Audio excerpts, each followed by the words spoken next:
KAMLOOPS, British Columbia, a Canadian aerobatic jet crashed into a neighborhood during a flyover intended to boost morale during the pandemic, killing one crew member, seriously injuring another and setting a house on fire. The crash left debris scattered across the neighborhood near the airport 260 miles northeast of Vancouver, on Sunday. The Snowbirds are Canada's equivalent of the U.S. Air Force's Thunderbirds or the Navy's Blue Angels. Prime Minister Justin Trudeau said he was deeply saddened by the death of Captain Jennifer Casey, who served as a spokesperson for the Snowbirds, and the injuring of Captain Richard McDougall, one of the team's coordinators and a pilot who survived landing on the roof of a house. For the past 2 weeks, the Snowbirds have been flying across the country to lift up Canadians during these difficult times, Trudeau said in a statement. Their flyovers across the country put a smile on the faces of Canadians everywhere and make us proud. The morale-boosting mission is on indefinite hold, and the fleet of Tudor jets was placed on operational pause. A resident who lives 7 houses from the crash site said he saw the Snowbird going straight down. I saw what looked like a parachute about, say, 20 feet over the house, and it disappeared from sight, and the parachute hadn't fully deployed yet, it was still sort of straight up and down, Kenny Hines said. The Royal Canadian Mounted Police said the cause of the crash is under investigation. Rose Miller lives directly across the street from where the plane hit. She'd watched the Snowbirds arrive Saturday, and she went to her front window Sunday when she heard the roar of jet engines. Miller said she heard a loud bang and wondered whether it might be a sonic boom. Then she watched the plane smash into the ground.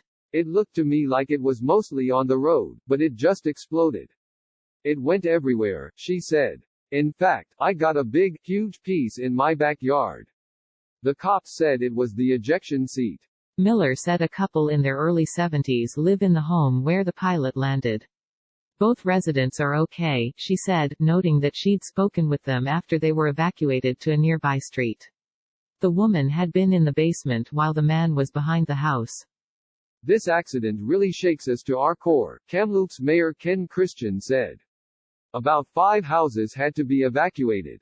Operation Inspiration started in Nova Scotia this month and features the team's signature 9-jet formation.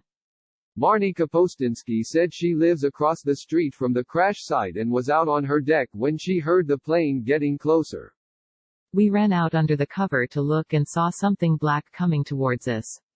Everyone hit the deck, it was so loud, she said. Hines said it looked like the living room of a house near the crash was on fire. I just started running down the street. And I got there maybe a minute after it crashed, and there was a couple of residents that had their hoses out, and they were trying to put the flames out because it hit a house, he said. It's been a difficult few weeks for Nova Scotia and the Canadian military. A Navy helicopter went down over the Mediterranean last month, killing 6 people, 3 of whom were from Nova Scotia.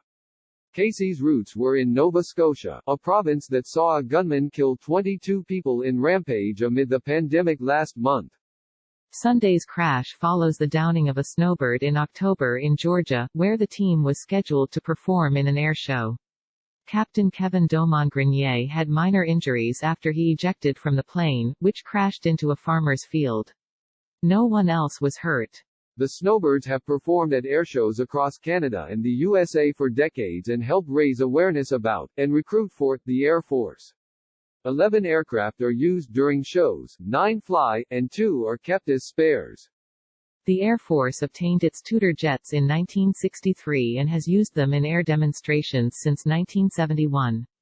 Before Sunday's crash, 7 pilots and 1 passenger had been killed, and several aircraft had been lost over the course of the Snowbird's history.